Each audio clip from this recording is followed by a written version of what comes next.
Hey, welcome to Film vs. Movie, the podcast where we debate the cinema you hate. I'm Belton DeLaine-Facey. And my name's Chris Shurr. And on this podcast, we watch the films that have been slandered, desecrated, and drowned in the heart-shaped chocolates of public opinion.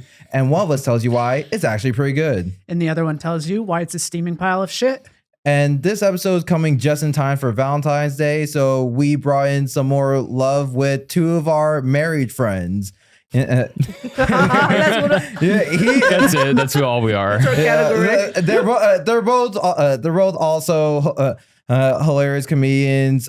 She's a producer for Orange Soda Comedy. He's one of the co-founders and producers here at My Friend's Basement where we record. So please welcome Lee and Maxim Allen-Lan. Hi. Ooh, thanks for having us. Yeah, thanks for being here. And would you guys like to tell people the movie we'll be debating today? 3, 2, 1. Valentine's Day. Valentine's Day. Okay, let's do it again. 3, 2, 1. Valentine's Day. Yeah, Valentine's Day. The 2010 movie that is a mashup of celebrities in the same style as Love Actually. Yeah, pretty much. One of those collage movies. Yeah. So like there is a lot of plot to get through. We're just gonna go through it kind of like story by story, not chronological order of the movie. And I'm not even gonna refer to character names. I'm just gonna say actor names. Which celebrity? I feel like that's the easier way to remember. No one remembers anyone's name in that movie. Okay, No one. but also when you say the actor and actresses' names, can you like give a little description of what they did in the film? Because I'm also like, I keep seeing Julia Roberts and I'm just not sure what character she played. Is she in that movie? Yeah, she is. What? Who is she? Oh, I remember now. Yeah, don't worry. All right. Hopefully, I'll explain all of it. All right. So first story start off with Ashton Kutcher and Jennifer Gardner. So at the beginning of the movie, Ashton Kutcher proposes to Jessica Alba. She says yes. He's a florist, so he goes to work all happy about it. Everyone's just like, "Oh, she said yes. I mean, congratulations." Jennifer Gardner is seeing this doctor played by Patrick Dempsey, where he's gonna be out of town for Valentine's Day. Ashton Kutcher convinces Jennifer Gardner to go visit him in San Francisco as a surprise. But we, as the audience, learn Patrick Dempsey has a wife and kid at home. Yikes. Wait, can we just take it back to that proposal for a second?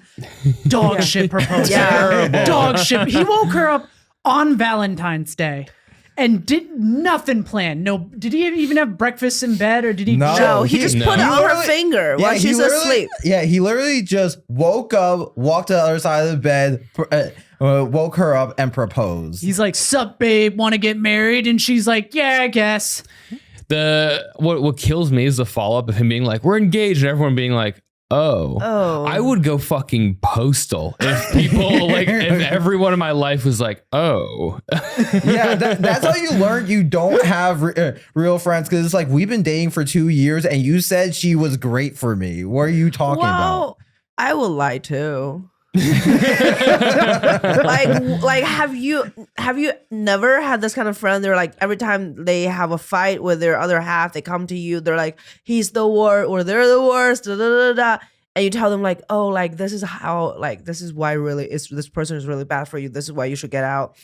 And then the next day they hold hands and show up at your door together and be like, hey, we're back together, and now you're the asshole now.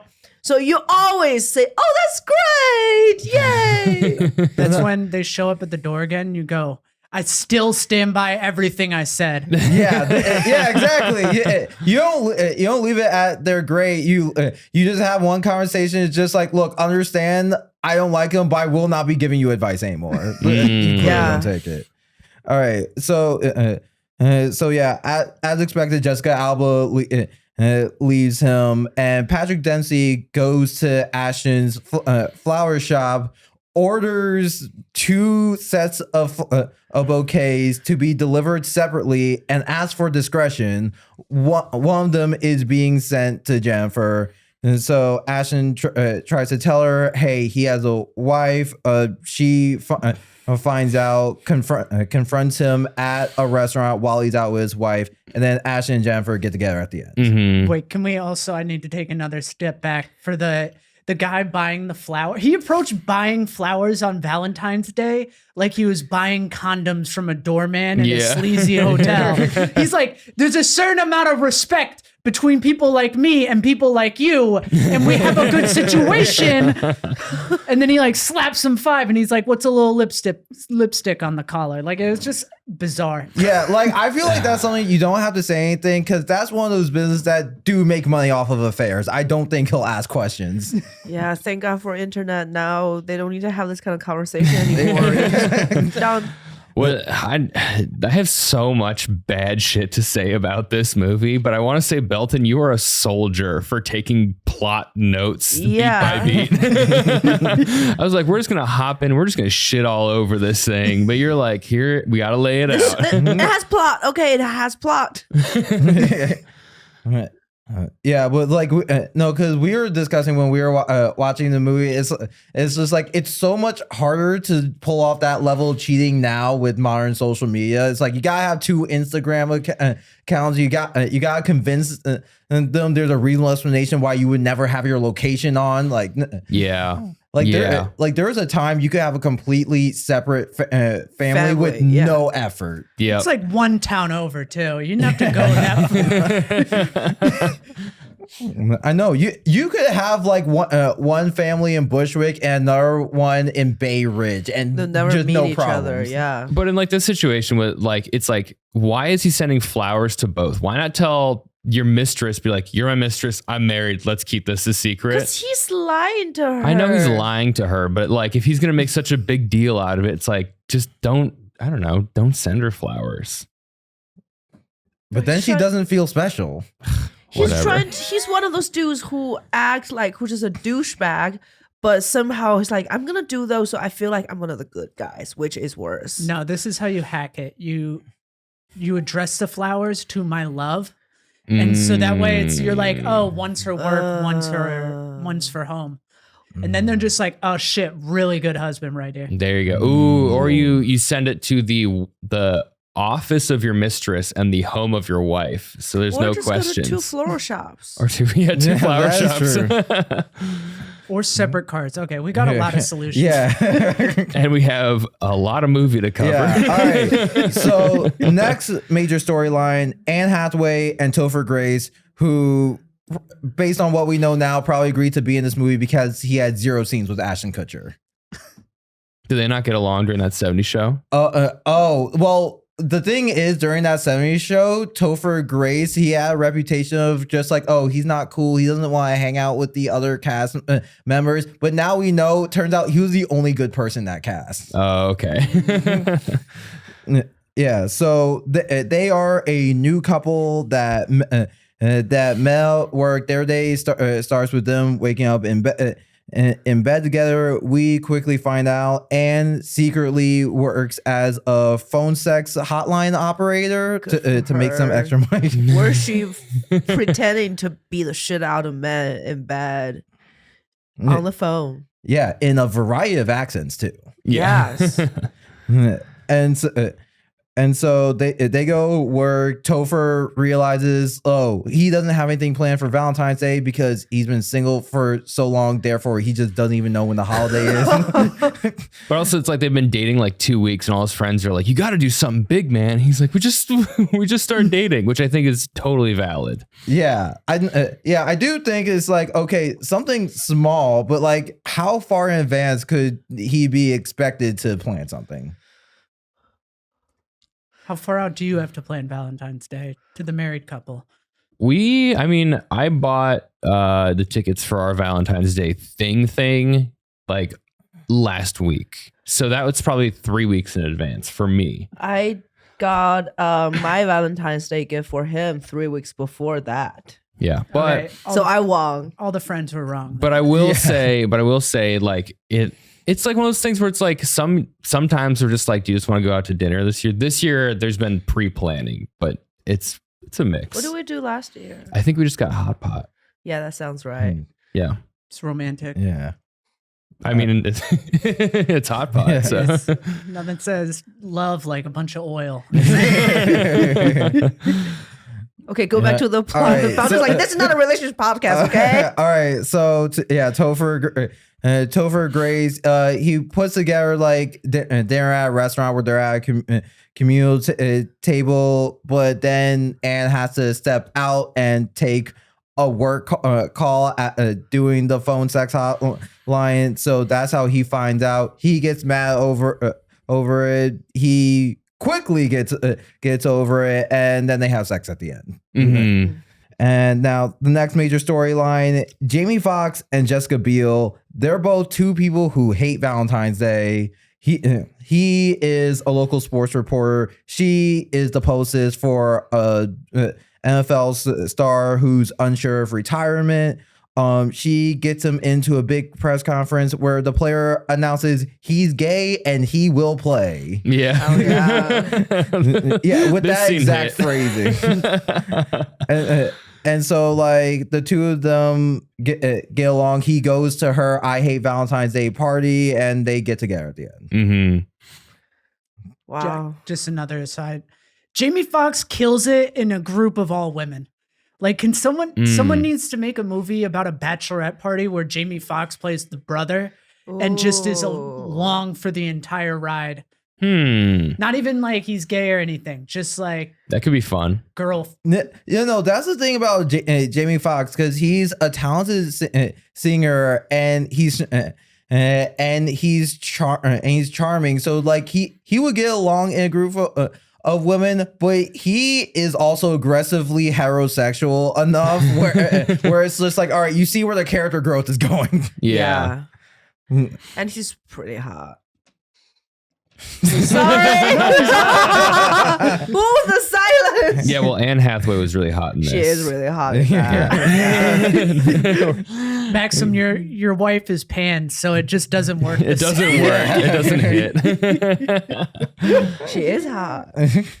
All right, so next major storyline, Emma Roberts and the guy who is not famous. I have the cast. The virgin list. boy. What Yeah, is- I have the cast list down. I just do not remember the name of his character. Look it up right now. Oh, is this the teenage couple? Yeah. We're trying to okay. Yeah, so pop the cherry. Yeah, so they're playing to lose their virginity to each other. Their plan is he goes to her house during their lunch period because they're both in high school. That's so adorable. he goes there, goes into her room, gets naked, whips out a guitar, starts practicing a song. But then her mom shows up unexpectedly and finds him in the room. So he just runs out naked as she's pulling up, just hops in her car, drives along. And then later in the day, they decide, you know what, we don't need to lose our virginities to each other. The way that he hopped in that car, ran into the street fully naked, I was like, this is, I mean, I know it's a movie, but like, You were embarrassed for him? yeah, I mean, it's just, I can't Oh, imagine. you're such a good I can't imagine. Like he was like him yelling at her, like her mom, when they're just screaming at each other back and forth. It's like, just close the door, put your clothes on, leave in shame. Well, he panicked. Yeah. Yeah, he's lucky there were like no kids playing in their front yard out there. That could put him on a list. Yeah. Okay, honestly, the mom needed to like leave herself. Yeah, I think so. It's kind of like she's just flustering him more by being like, now why are you doing this naked in my daughter's room? Yeah. And he's like, oh, and she's like, why would you do that? If I ever walk in on my kid's like boyfriend or girlfriend naked in their room, I will just close the door immediately. I will not be like, And what is going on? And throw a pack of condoms in there. If this was American Pie, this boy would be having sex with the mom. Very good. What's the deal with all the silence? Yeah. All right. And so the next major storyline is Bradley Cooper and Julia Roberts. So Oh, yeah, that's so Julia Roberts. they're on a plane. He's in a suit. Oh. clearly military, just visiting home for one day. Honestly, they're just talking and having a good time most of the time. And the flight attendant had a big crush on Bradley Cooper. Yeah. And so when they land, he's this rich guy. He lends her his driver and car so she can get home quickly, spend as much time as with her loved ones. So she gets home. Turns out she's the mother of this kid who we've also been following in the movie, and he is actually dating the gay football star. The end. You know, when you sum it all up like that, it's a there's pretty another clean plot. It's pretty short. Yeah. Oh, Yeah. and there's another one. Yeah, with Taylor Swift and Taylor Lautner. They're just like an overly gushy high school couple. Like he gets her a bear, she gets him a t-shirt, and then they just have a good time together. They're like that hot, popular couple in high school. It's just like they're just like, wow, teenage love movies is about them.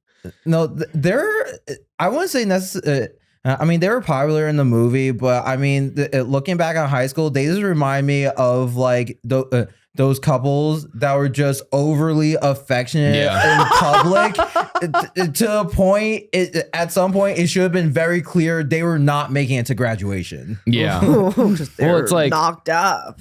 You know, back in high school, it was like a flex if you were dating someone. Yeah. If you had a boyfriend or girlfriend or whatever, it's like, oh yeah, we did this and no one else has this. But now in like adulthood or like college, it's like, that's just normal. So you don't gotta be, no one's annoying about it. Yeah. Cause I also remember there was one year in the high school, one kid in my school actually bought this girl a giant teddy bear, like in the movie for Valentine's Day. Like she had to carry it around because it was too big to fit in her locker. Mm-hmm. Oh my god! It's like this girl in the movie. Yeah, I don't. But like that couple, I don't think they lasted a month. Oh damn!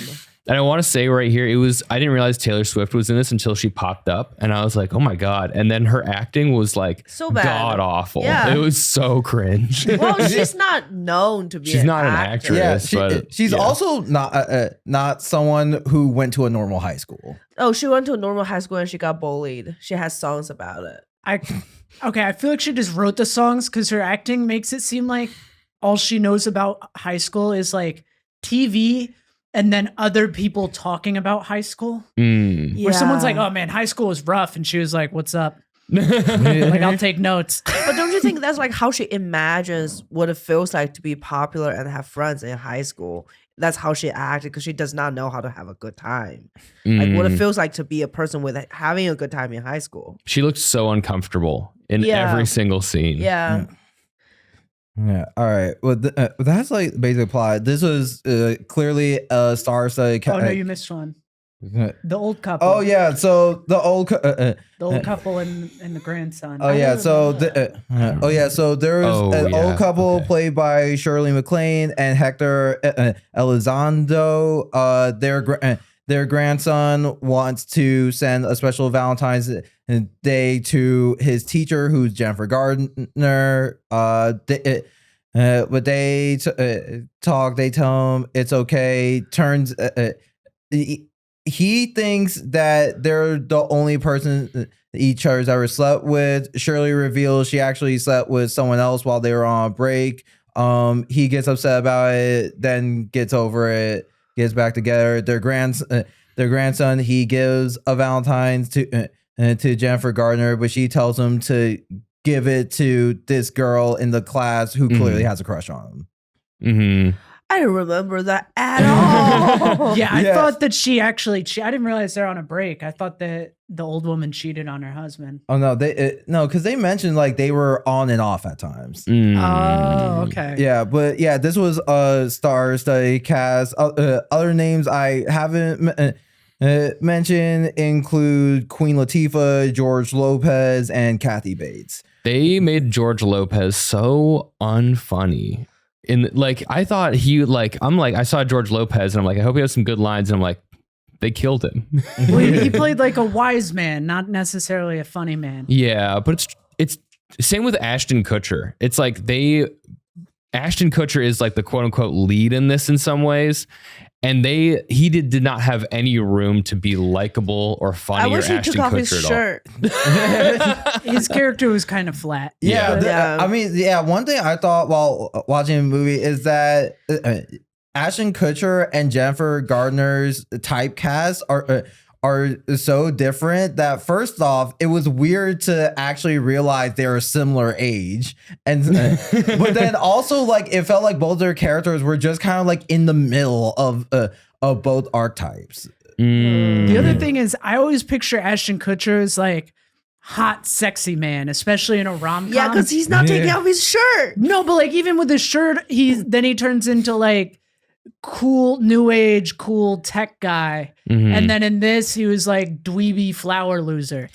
Like Ashton Kutcher in real life is hot enough to, who was it, Eva Mendes, or who was the Who he's married to? Yeah. Mila Kunis. Yeah, Mila Kunis. no who's the He married to Mila Kunis. Yeah. who's Wow. the co-act who boy. who's the girl he proposed to? That's what I'm trying to Jessica Alba. Jessica Alba. Yeah, but like I was like they're at a similar level of hot.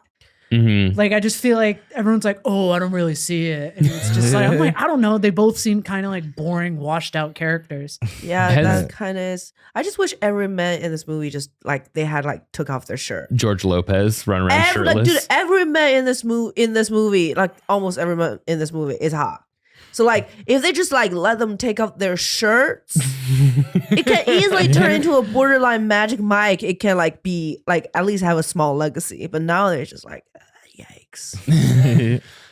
All right, so to quickly get through like the production history of this, it was directed by Gary Marshall, who's definitely the, if not one of the more prolific directors we've covered on this podcast. He has directed some like rom-com classics: Pretty Woman, Runaway Bride, Princess Diaries. It was written by Catherine Fugate, who outside of this is best known for writing The Princess Me, and she was a writer on Xena the Warrior Princess. And this person is obsessed with the concept of princess. This person has a princess dream. Jesus, that's a lot of princess. Sorry. I mean, whatever gets you a check, really. But yeah. So this was part of like a brief genre of film that was started by Love Actually, where it was it's like a huge ensemble cast and loosely interconnected stories. It was mainly a thing so that they could put a whole lot of famous people on the poster and trailers, which if you've seen the poster for this movie, they definitely succeeded in. Yeah. It looks just like the poster of Love Actually. Yeah. Yeah. And there was another movie that they made. There was Valentine's Day, and they made another one called New Year's Eve, which is the same thing. And then they made another one named Mother's Day. They also made What to Expect When You're Expecting, which is a pregnancy themed one. Yeah. But I think that might have come before. Yeah, I don't think that was Gary Marshall or the same people. I thought that that one was just like looking at Love Actually. It's just like, let's apply the same structure. It's bad. Yeah. So anyway, wait, you saw the New Year's Eve one? Yeah, I saw that one. When? Back in high school, back when it like came out. All right. So this movie had a $52 million budget. It made $216 million at the box office. Critically panned. It has like a 15 on Rotten Tomatoes. 15? Yeah. Damn. It's really bad. It got 4 Razzie nominations, all for acting, and Ashton Kutcher and Jessica Alba won theirs. And what's that nomination? What is that? Bad one? Razzies. It's the opposite of the Oscars. Oh, okay, gotcha. Yeah. That's the one where Halle Berry won an Oscar, and then the next year she won a Razzie and showed up to the actual award ceremony. And I forget the exact quote she gave, but it was something like, it was something like she thanked producers and executives for putting her in the shitty ass movie. That's awesome. Yeah, I would do it too. That's sick. And like unsurprisingly, with a cast this big, obviously a lot of the budget went to simply paying the cast. I couldn't find how much they paid everyone, but according to multiple sources, Julia Roberts alone got paid $3 million, which comes out to just under $12,000 per word of dialogue, she said. Wow. Honestly, I think I think she deserved the money. Yeah. That's the thing. They're all A-listers at this point. So it's like they're going to get a whole lot of money. I imagine the budget went to just paying the cast and then royalties on that one Taylor Swift song they used. And it definitely didn't go to the writers. Yeah, this makes me want to throw up. Yeah. And then I guess as a fun fact, this film marks the first time there have been cast members that showed up in multiple movies we've done on this podcast. But not just one, two, technically three cast members have been in previous films we discussed on the podcast. Taylor Swift. That is actually one of them. Yeah, Cats. Yeah, she was in Cats. Yeah. Anyone want to guess the other two? One of them was just in a cameo in the other movie. I don't know, but now I'm genuinely curious. This is kind of like your film versus movie, like Avengers Endgame. I know. It's like now we have repeat cast members. We have one repeat director. We are assembling a film crew. Yeah, you gotta do like 6 months of film versus movie, and then you watch one of these god awful ensemble cast films to like cap it all off. Okay, name them. I don't know. All right. Jessica Alba was also in Barely Lethal, and then Topher Grace had a small cameo in Barely Lethal. Oh, he was the dad? Yeah. Oh, where they just had him for the picture? Pretty much. And then who was Jessica Alba was the villain. Oh, yeah, I guess so. All right. And with that, we are on to our opening statements. For this, we are doing singles versus married couple. Chris and I will be defending. Maxim and Lee will be attacking. In the opening statement, we had to say something nice about it, though, right? No. Oh, Okay. great. Those are your Perfect. concessions. That's your I'll start. thesis. I'll start. Gotcha. Okay. Wait, did both of you write opening statements? Yeah. Okay. Oh, you're supposed to do a joint one. Oh, It's all good. You both can read your we opening both statements. hated it. So Yeah. I'll go. I feel bad for whoever invested their money in this movie. Someone had a really good pitch to the investors with all those hot people in the movie. It's just a bad movie. They're trying to be love. They're trying to be Love Actually so desperately. But Valentine's Day is just never going to be Christmas. I can't believe I watched this movie twice. That's 4 hours of my life that's never coming back. you watched it twice? Once in college, Oh, like wow. high school. Damn. Okay. I'm just imagining the writers being like, well, Valentine's Day is the new Christmas. Like, That's what they thought. Okay. I don't know who feels like Valentine's Day is as important as Christmas, but if you do, then have I got a movie for you. Valentine's Day is a soft, meandering romp through the world's most forgettable holiday. The only faults of Valentine's Day are that it isn't longer, blander, and more star-studded. This is a great way to spend a whole evening saying things like, wait, she's in this? And it's still going? Yeah. It's 2 hours. It's too long. And we just kept checking like how much longer we have to watch this shit. Oh, there's a whole nother hour. I walked out of this movie 14 years ago, and I wish I could have walked out of it, but this podcast needed to happen. Yeah. All right. Our opening statement. Valentine's Day is a wonderful celebration of the holiday it was named after. It takes up a difficult task and seamlessly weaves multiple stories together. Is it a product of its time? Of course. It brings us nostalgia to think of love at various points in life. It guides us to the happy endings we want while adding some fun twists. Yeehaw! You really padded that. That was really, They really owe you gentle. money. Yeah. Whoever was the person who thought of this is the idea, this is the movie we should do. You should read that to them so they can feel good about themselves. They'll be like, oh, we feel so seen. Yeah, holy fuck, dude. We paused this movie. We watched it for a while and we paused to take a bathroom snack break. And when we paused it, we saw that we had a full 90 minutes left. We were like, what? It's 2 hours? Oh, yeah, okay, you told me that, and so I kept waiting to do the same thing, and I was like, It actually like runs pretty well Yeah. for a movie like this. Yeah, that's like, the thing. Like the pacing was really well. All the transitions were very on point. They're kind of just like, hey, we understand what this movie is, so we're not gonna like let you sit for too long. So nothing's gonna drag at the very least. Like we're gonna get the stories out. We're gonna pump them along. We got a lot to see, so we're gonna make it quick. They did use the screen time very efficiently. They just hopped from one story to the next. They didn't use any time to like fuck around. Yeah, and this movie is just it's I don't like it's so bad. I think it's like, oh yes, the plot is going, but it's like it's still like not stimulating this whole time. It's just like it's like eating pasta like with water as sauce. That's how it feels. It does the job, but it's just like this whole pot of water-based pasta, and you just have to finish it, and like and it's just like to this point, like, why do they even bother to have Jamie Foxx in there? Like, clearly that's one person's like, it's just diversity pick, and they're just like all white people. It's like, can we just like do it or don't do it? Just like, this is too intentional. I think it's a waste of money. I did not know how much money they spent in production. Imagine how, like, I know I'm trying to, like, I know this sounds really sappy and preachy, but like, imagine what kind of change in the world can that kind of money make? Honestly, did what's her name? Julia Roberts?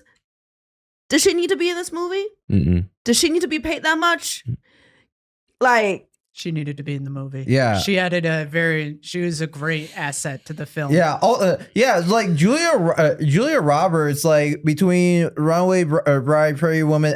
I know I'm blanking on another one. You understand, like 90s to early 2000s, she was the rom-com queen. Yeah, like she if was. anybody should be in this movie, it is Julia Roberts. how about Anne Hathaway? Well, I don't hate that she's in here because she's hot.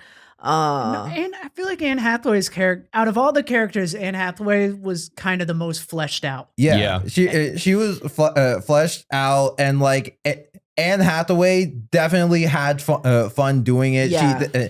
If that was something where it's like she's worked with Gary Marshall before, so it really felt like he just let her run, and she soared. Yeah, who else? The line of the woman who hates, like, who was trying to have a fuck Valentine's Day party.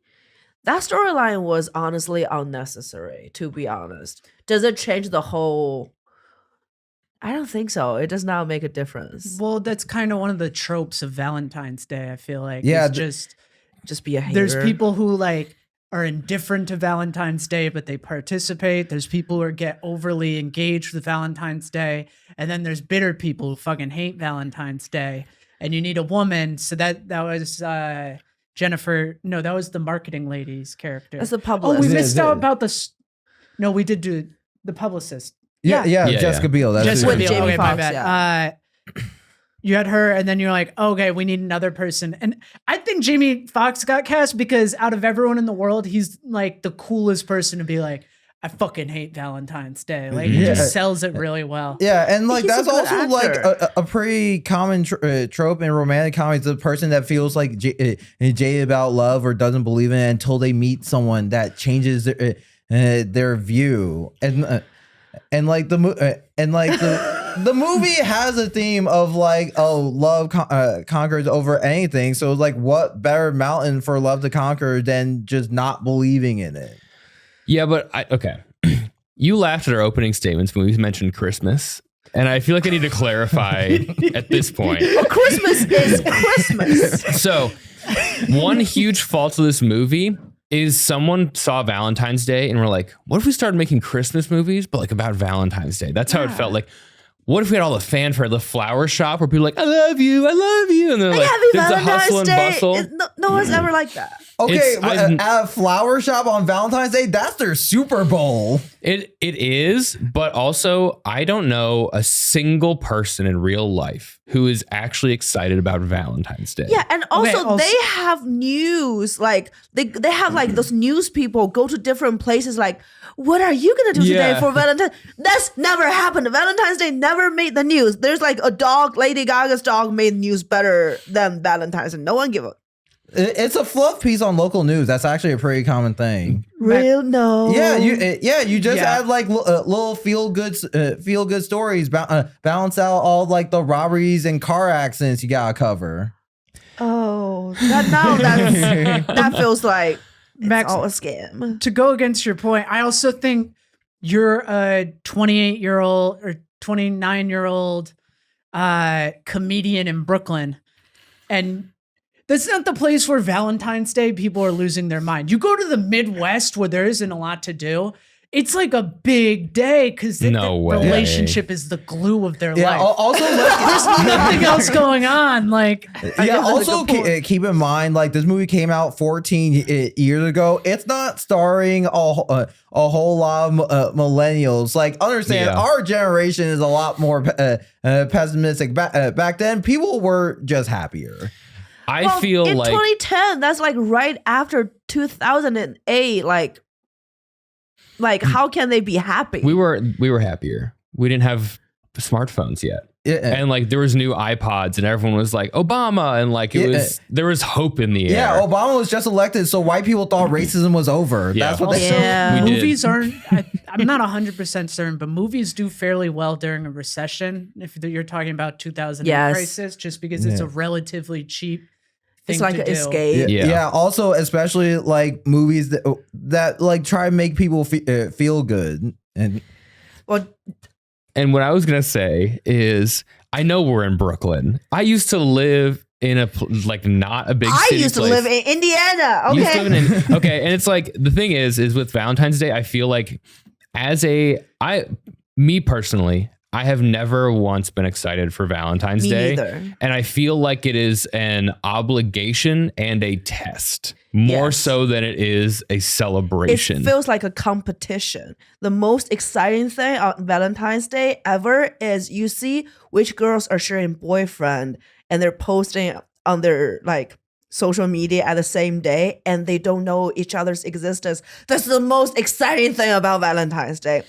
And also about this movie, how come the wife of the doctor, how come she definitely knows there's something going on. How come she did not flip out? She should flip out, she should make a scene and just like make this pig pain. I actually said that happened. I said the same thing to Belen about that. But to go back on your point about obligation and what was it? It was obligation. And a test. Yeah, that's the same fucking thing as Christmas, but instead of doing it with your loved one, you do it with your family. No. Like Christmas is great is when not you're an obligation when you or are a test. 14 when you're a kid, Christmas is great.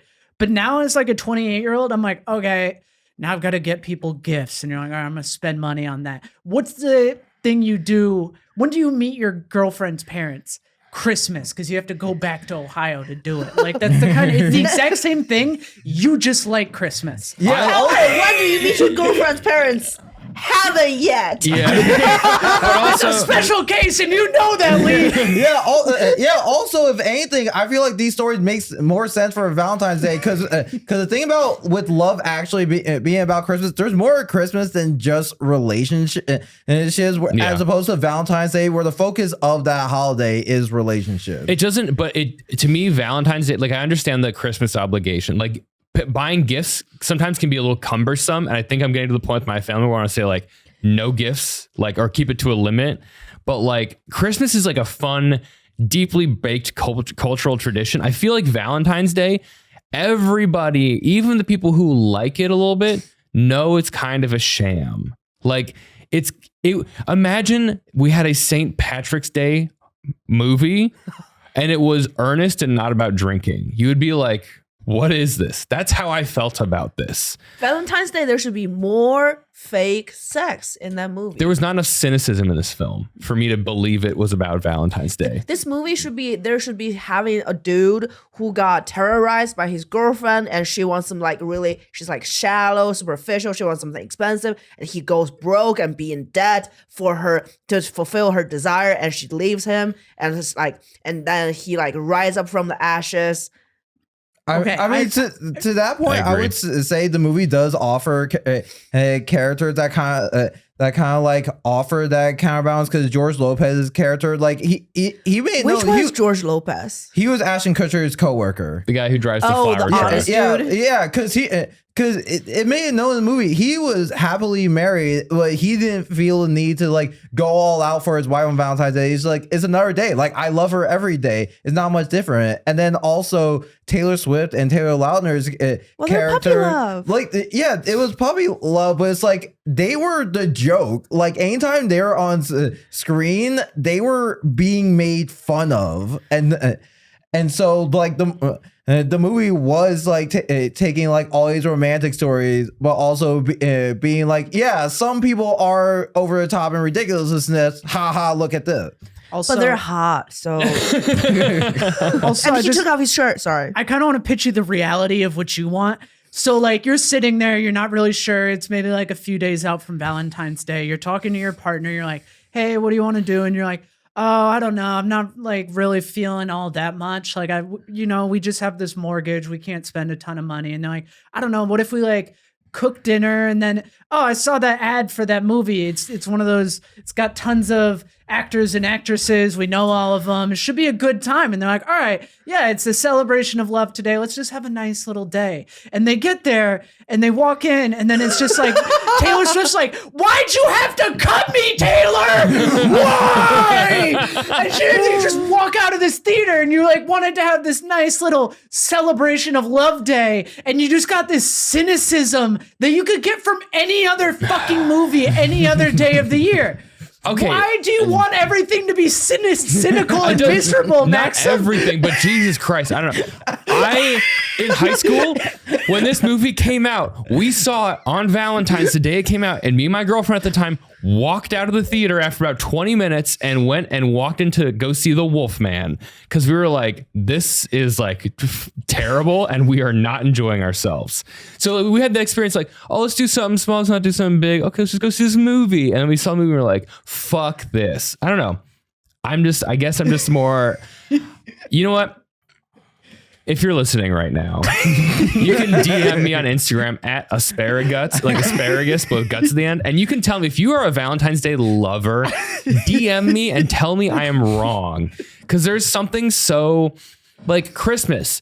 Even like you're gathering together, you get presents under the tree. You have to buy the presents, whatever. You're hanging out with people. Even Thanksgiving, we're going to get together. We're going to eat food. Valentine's Day is like every couple individually needs to do like, is pressured to do something special, and then they will be competing against other couples subconsciously. At comedy shows, sometimes I ask people what they did for Valentine's Day, and then I ask another couple what they did, and then if whichever one does a cooler thing, the other couple is sad. It's insane. It's why are we doing this? And also the other couple for being insecure, though. That's not really like... That's not something where you're like, oh, that's how everyone's gonna handle it all the time. Yeah. And also Valentine's Day, the if you think about the origin of this holiday, it's pretty tragic. Don't you think? Elaborate. Oh, so it's like, I think this pastor, he was forced to leave his wife, and like one of them's name is Valentine's, like the last name. That's how it came from. It's it's really in the like sad love story. And also like, I feel like nowadays like Valentine's Day just like, the goal is to go to Pound Town and just like, right at the end of the day. And like, let's be creative of like, let's take different kind of detour, like different kind of like expensive, creative, unnecessary detour so we can go to Pound Town. At the meantime, you can just have coitus.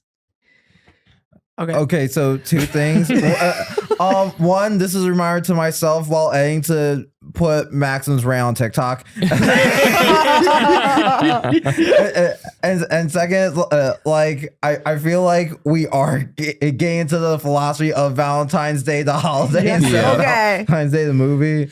Well, the movie was dog shit because the holiday is dog shit. and they all just like they end up with kisses. If you like in this movie, they're like, oh, everyone end up in kisses. It's like happy, like ending, whatever. On Valentine's Day, the only happy ending is go to Pound Town. It's not kissing. Like really, like drop that middle school bullshit. Okay. So what? The movie should have ended with just like straight oral or something. No, the movie. Okay, here's what the movie at the end.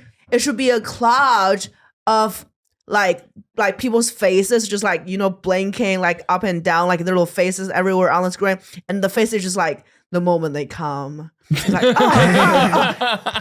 that's a different genre of film, Lee.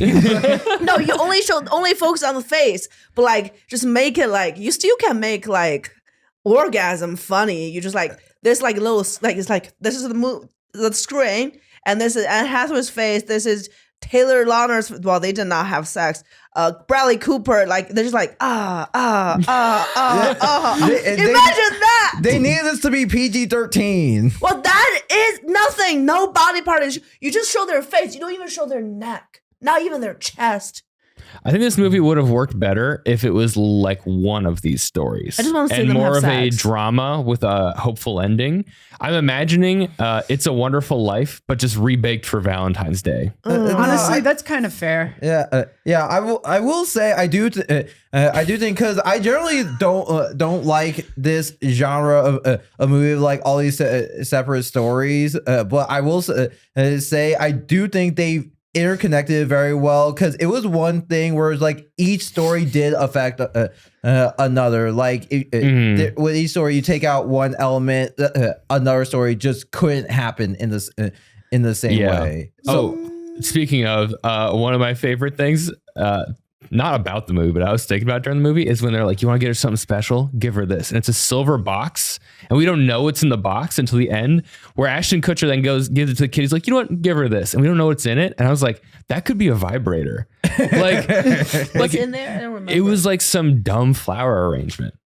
It was like they treated it like it was the briefcase from Pulp Fiction. And at the end, it was just like a couple like flower. I don't know. Yeah. Whatever. Yeah, it's called building up like some suspense and mystery. I want to say you guys are fucking insane for just defending this movie when we can all just shit on it together. We can just do that. It's your podcast. Okay, You're in control. I've got one last like point for the. Okay, look, this movie it's good, but like I get your point. But also, what they did with the gay character was actually, they did a really good job with the gay character, with the football and Bradley Cooper. I agree. That was like, out of all of the early 2000s gay character depictions, shockingly good. Like, really, they could have fumbled the bag at any point during that film. And it was a decent reveal where when he's on the flight, you think he's hitting on the woman, and then it reveals it's like, oh. Like they did that. They did that like I'll call it a sequence of misdirects there very well. Also, when Jamie Foxx is giving his evening report on the press conference, very creative way to say no homo, which was necessary in 2010. I don't even remember. He said like I stand behind you, but only metaphorically. Oh yeah, that's right. That's right. That is a very 2010 type of thing to say. Yeah. Be like, we're giving some gay representation in this movie, but we're gonna make a joke out of it. Well, no, they didn't make too much of Not it. too much, Yeah. but a But, little like, bit. Yeah. I kept telling Bellen, I'm like, this film really needed like one gay relationship. They probably could have gotten me a lot happier about the film. And then when they revealed it, I was like, actually, this film's not that bad. Like, it's solid. They did like a successful gay character. And I was waited like, for 2 hours for this payoff. And you know what? Kind of okay. Just throw in a couple lesbians too, and it would have been a solid, like. I think I feel like this film could be remade by someone else and less of a star-studded cast and more diversity in the couples. I think you could make something interesting out of it. but It this has is a the flop. chance to be a like something close to This Is Us. Yeah. I feel like I think also the movie keeps a really light tone to the whole thing. I know it's not supposed to be cynical, but like there was no mood change. Even when his Jessica Alba leaves Ashton Kutcher, we're just kind of still smiling and nodding the whole time. Well, you're like, but with that bum ass proposal, it's just kind of. Yeah. I also like the thing is like they use the other people in the environment to kind of set up to like mentally prepare you for it. Yeah. I just like, it's not that bad seeing bad things happen to Ashton Kutcher. There's something about his face where like any other actor, I've been like, oh man, poor man. But then with him, I'm just like, He kind of deserves it. no, I'm just like, I don't know. With his face. He was like a Hollywood hero for a long time, and we all learned that he didn't shower, and they also stood behind Danny Masterson, and we were all like, we're What done is- with this guy. What is this? He doesn't shower? Danny Masterson was one of the co-stars on That 70s Show, and he turned out to be a rapist, and they were like, he was fine. He's one of our close friends. Blah blah blah. They made like a public statement about it. I like how you spell that out as if this podcast is for children. Okay, well, I know on my podcast when we talk about the R word, we do a trigger warning up top, and I didn't know I was going to talk about Danny Masterson at all, so I just wanted to spell it just so you don't have to hear the hard, you know. All right, true. All right, well, now it's time for our concessions. This is where Chris and I reveal 3 things we didn't like about the movie, and you two reveal 3 things you did like. All right, let's hear it. I'm so excited. That's easy. Okay.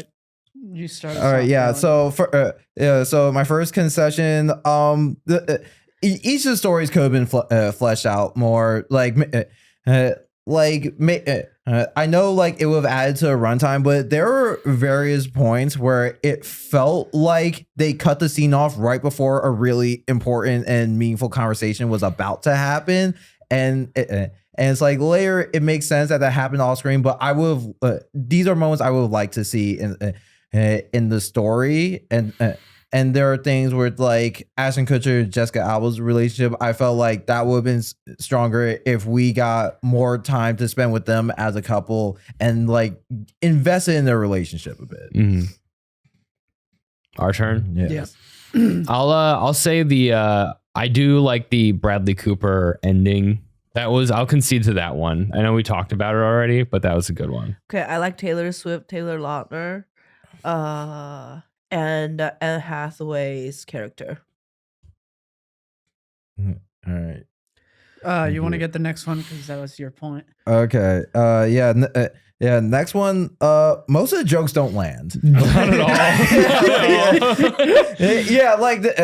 Like I mean, as much as like it's a very charming cast. A lot of jokes do not land. It's like it's like it's almost like sometimes they're too aware they're in a romantic comedy and they're pushing too hard, and it's like I feel bad for calling out like the moment Jessica Biel's on a treadmill and then like stumbles while trying to answer a call. It's like that's a joke we've seen before, and I feel bad calling that out because Jessica Biel did not use a stunt double for that. Wow. Which is crazy because like I'm pretty sure she injured herself. They would have to double her salary or something. I don't remember that at all. They also just like made a lot of weird choices to make bad jokes not land. Yeah. Where it's like, okay, so the car breaks, so then they have to use the pink like muscle or Cadillac in order to get to the airport. And it's like, all right, that's not really funny at all. The fact that Ashton Kutcher's driving that. And then in order to show the joke of the car, they have to show a plane flying behind the buildings, but they CGI'd it, so it's huge. Like, it's like 1 inch from those buildings. Yes. And I will say also, it is crazy to have Anne Hathaway's character be funnier than Ashton Kutcher, George Lopez, and Topher Grace like as a whole. Like she was just likable and like she played her role well, and the other characters got like nothing that was funny. Yeah, I just think, I feel like Anne Hathaway just had enough to work with, and she's great enough as an actress to just roll with it and make it her own. I also think it helps that she worked with the director before, so he might have just had more trust in her, and then with other members of the cast, he just wasn't as familiar with. Yeah. The joke, the humor in this was total dud. But we have to say something nice about it now, don't we? I like that they casted Taylor Swift, even though she's horrible in this. Even she does not even look that pretty, but I'm glad they considered to include her fans into like as a potential audience group. And also her character made Taylor Lautner took off his shirt and he showed his body, and they started to date because of this movie, and she wrote Back to December, which is a great song. So wonderful. Yeah, I do appreciate that. Like after all the Swifties went off on Jake Gyllenhaal on Twitter, Taylor Lautner just called up Taylor Swift and was just like, "Hey, make sure everyone knows we're cool." Well, she wrote the song like in 2013 or 14, I don't remember, but like probably 2012. And like she was mean to him. This whole song is like her telling everyone I was not good enough for him. Like he was so nice to me, and I was mean. Like it's not just recently. Like this song came out, it said everything.